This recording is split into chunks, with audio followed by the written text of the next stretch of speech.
Hi, and welcome back to my podcast. This is John Bishop with John Bishop Fine Art, and you're listening to Conversations with Freelance Creatives. So glad you joined me again. Hope you've had a good week. I have. In fact, it's really strange after this whole COVID bit. We actually went to 2 openings this week, and I can't tell you how long it's been since I've been to an opening. I think it's been a year since we closed everything down and stopped going to things and things stopped being offered. So it was quite exciting to actually go fully masked, socially distanced, but still go to an opening. And seeing other artists, seeing what they've been doing, just seeing old friends, it was actually quite surprising. If you haven't had that experience yet, I hope you're looking forward to it. It was something I've missed quite a bit. Today I want to talk a little bit about honesty. And I'm not talking about honesty in the sense of not cheating or not being honest on your taxes or lying to people. I'm talking about lying to yourself. So when I'm talking about honesty today, it's in conjunction with all the things we've been talking about, right? We've been talking about how important it is that we are self-motivated, that we can become our best cheerleaders. And that means that we've got a good business, that we've planned well, that we understand the plan, and that we've internalized it, and that we are able to kind of self-reflect and be clear with ourselves what it is our business is, what it's intending to do, and whether or not we're achieving our goals. But the most important part of that process is that you're honest with the results that you find. It wouldn't do much good to come up with a great self-reflective approach to your business and then lie to yourself about the results. And I'm not talking about broadcasting your failures to the world, kind of like what I'm doing now. I'm talking about being honest with yourself. When you look in the mirror and you don't like what you see, what are you going to do about it? You need to be honest with yourself in running your own business. And that's what I wanted to talk about today. You know, our struggle has been not unique, but certainly important to us. We came to small business without really any preparation whatsoever.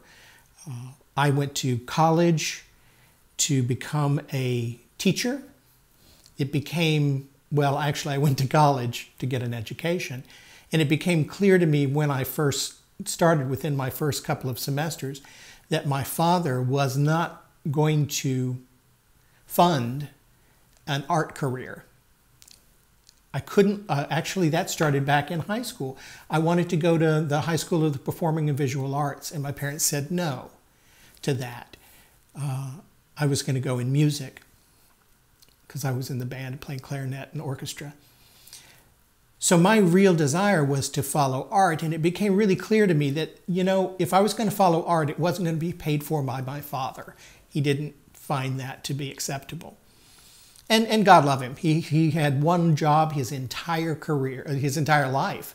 He started at a job at about 20, and he retired in his 60s and did quite well for himself in the sense that he worked really hard and was the job. I mean, he was a corporate man.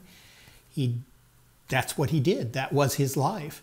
And my brother, who's 3 years older than I, he has pretty much done the same thing. He started with a job in his 20s and he stayed with that company until he retired, and now he's enjoying retirement. But those years in between, there wasn't a whole lot of self-discovery that I can see in either of these gentlemen. Not that they're not wonderful people, wonderful men, but they didn't really stretch their boundaries much in those working years. And what I wanted to mention is, if you're watching this video or if you're listening to the podcast and you're young, I just want to tell you that 30 years passes in a blink of an eye. When I first was in college and realized that I was going to have to do something more practical, so I went into education and got my teaching credentials. because that was going to keep me gainfully employed. What I realized then was I was going to have to incorporate art into my life as an add-on, something else that was just tacked on. So I made kind of a promise to myself that I would get up an hour early every morning and do something creative. I didn't care if it was writing or sculpture or painting, something. I was going to do creative every morning for an hour. And I was pretty good at that for many years. Was able to make that a part of my daily routine. And in a sense, it was very, very formative for me because that gave some priority to art in my life. It also gave some structure to my day and keeping me kind of nimble in practice in the craft. When I graduated and went off to get a real job and started teaching, I kept that up as well because my teaching career, I was living in the country at the time and I had a lot more control over my time. But when I went back to school, when I left teaching and become a librarian and started my master's program, a lot of that dropped away because I was quite busy and you know, going to work on a master's degree is pretty intellectually stimulating anyway. So I felt like I was getting my art fix, my creative fix at school.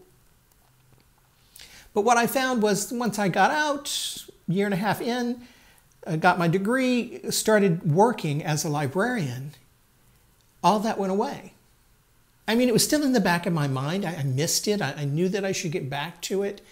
I would do certain things. I would incorporate some creativity into my librarian career, which was fairly easy to do. It's quite a creative gig. It doesn't seem like it on the surface, but it really is.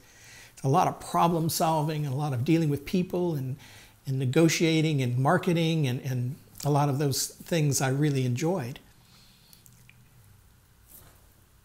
But 30 years passed in a heartbeat without really progressing in my art. And that surprises me.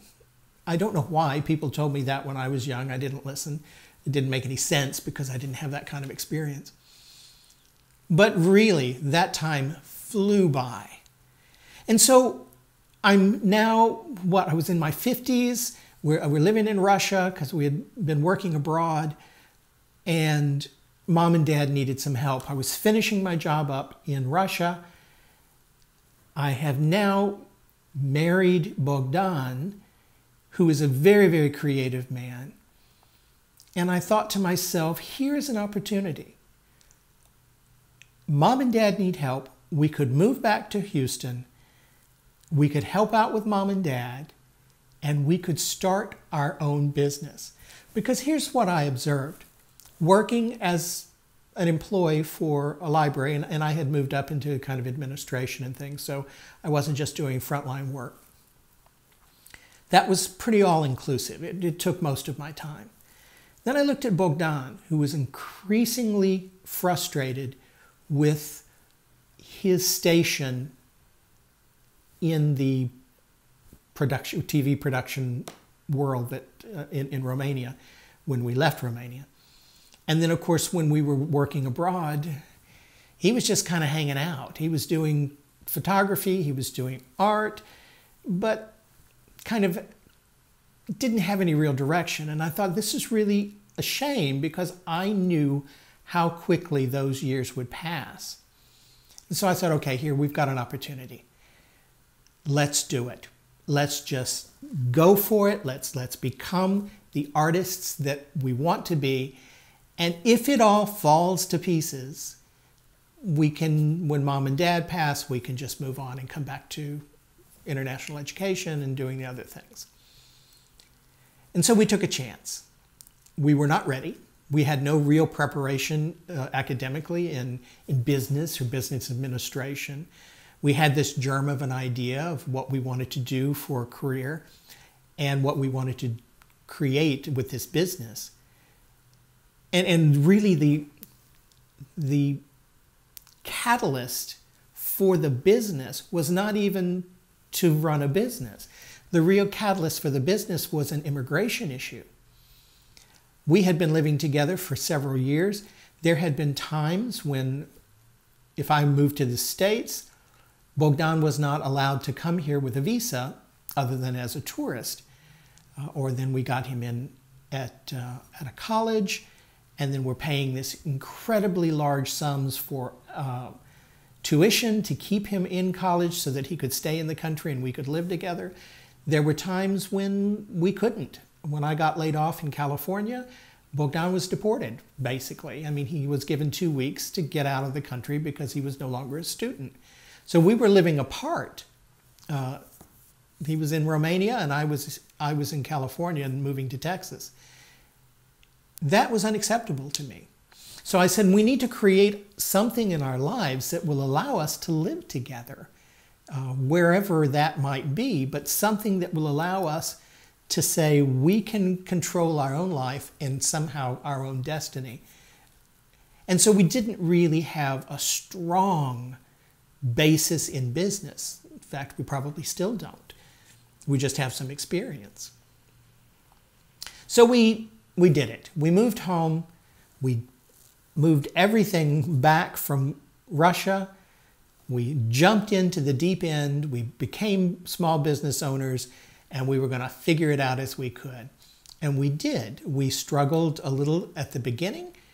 We were trying to create basically video production and photography. We had surveyed the need. There wasn't a lot going on in Houston. We didn't know at the time that was by design. Houston is not that open to there. You know, there are no movie houses. There are no production companies in Houston that are making movies. That doesn't happen. So we were looking more at a commercial market. And what we found is the big companies here hire people from the coasts. They bring in people from New York, from California, from Atlanta, from Canada. They'll bring these people in to do their high-end production because they don't trust the people in Houston. So we were starting out. We didn't really have much. We had our own equipment, which saved us, but we didn't have any big infrastructure. We didn't know anyone. We didn't have a big team. And when we met people, often what they really wanted us to do is give up our business and come and work for them as an employee. And several times we just had to say, no, it's not in our plan. But we did start to build a clientele.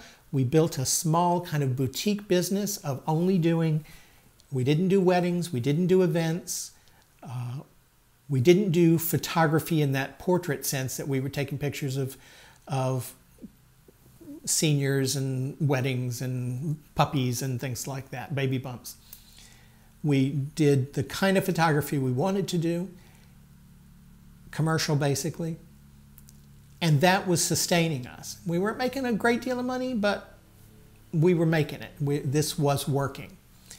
And over time, we would assume that we would get better and better. After a couple of years, we realized that we were very, very interested in doing art, and that was a completely different trajectory. Bogdan went to Photo Fest, which is a big photo competition, festival and portfolio review here in Houston every other year. And he prepared 3 collections to show at Photo Fest. He took them to Photo Fest, and the first person who did a review was Elda Harrington from Argentina. She loved his work, and he got a show in Argentina. We started to get studios in Houston because there's really no way where we're living that we could have kept up. And so we built this side business of art, fine art, alongside the business of photography and video production. And the video production was pretty much handling the added expenses of the fine art business side of our business. But what we realized pretty quickly is that while we had all of our own equipment to do photography and video production, which is basically a computer and a camera and some lights and sound, we didn't have anything for fine art. So we had to buy supplies. We had to buy paint. We had to buy canvases. We had to buy paper. We had to buy a printer. We had to buy all kinds of supplies. Every time you create a piece of art, that involves art supplies. And our supply budget went up like eight times what it was the previous year, because video production doesn't require as much when you already have your equipment, until your equipment dies and you have to buy new. And that hadn't happened yet. So what we realized was we now have made a shift in our business. We hurt ourselves financially because we were spending much more money than we had spent in the past, but we were still making it. The art is starting to sell, and we noticed that there was a real rise in the income we made off of fine art, and we maintained business from video and photography business as well. About that time, I think it was about a year ago, when we had been doing fine art then for another couple of years, and Bogdan had a major, kind of our first real solo exhibition where it was all about us, and we had caterers and police and parking and all of that. And it was a one-night event. And Bogdan sold $7 grand worth of photography in that one evening, which for us was amazing, absolutely amazing. And we thought, okay, this is going to work. It's going to take more time. We made more than we spent. So we actually had a positive profit on that evening. And we had a path laid out. Said, okay, we know what we're doing. We know where we're going. And then COVID. Everything closed up. And no one came to the studios. You weren't allowed to have any exhibitions. There were no exhibitions to be part of. And what we saw was that the people who were already heavily invested in online products, selling products online as artists, did much better than those of us who didn't. And we had just spent 2 years preparing ourselves to be a studio-based art team. And we had not put as much time into online. So we were behind that ball, even though we had been working so well and so hard. So we had to look honestly at our business. We had to make some decisions. The income was not coming in, even for the video and photography, even though we could get a few real estate gigs that would allow us to go and take pictures in empty homes when nobody was there. So we were able to make some money, but mostly we were living off savings and thinking, okay, we had reached a point, we had tasted what we wanted to do, and we weren't able to do it. So looking honestly at the company, we had to say, okay, what are we going to do? Are we going to close the company and go back to getting jobs? Was not an option, just not an option. First, we still had mom and dad, and secondly, we didn't want to do that. Once you work for yourself, it's hard to go back. Secondly, we thought, okay, well, what we can do is change our focus back to video production and photography and kind of ignore the art business for a while. Fine art will have to wait. That was not an option for us either. We had, again, tasted blood and we liked the taste. So we weren't going to give up the art. We decided to stick it out. We decided to do more and more onto the building our presence on social media, on the internet, hence this podcast, the vlog, the blog. We now have a live program every Thursday, which I'll talk about in a second. So we're really rushing forward, trying to establish that thing that got everyone else through the hard times, building an online presence. Now that may not work. It's too early to tell. We had to be pretty honest about whether or not this was worth it to us to continue, whether or not we should chunk it all, or whether or not we should progress. And we've decided to stick it out. We're going to push forward. It has not been, it has been quite stressful for us. It has taken our effect on us personally, because the stress makes us, a little testy with each other, and we're the only two people there. So we need each other pretty badly. We just figured we had to make this work. And so what we need to do now is be honest again. We've decided to take this risk. It may be a good idea, it may be a bad idea. We won't know for a while. But we need to recalibrate our business to encompass this new push into to social media and online business. That is where we are struggling now, because we haven't changed our mindset yet to say that it is as important for me to do a podcast as it is for me to go out and search for business for photography. If this is where we're going with our business, then we're going to have to dedicate real time and real effort to this side of the business.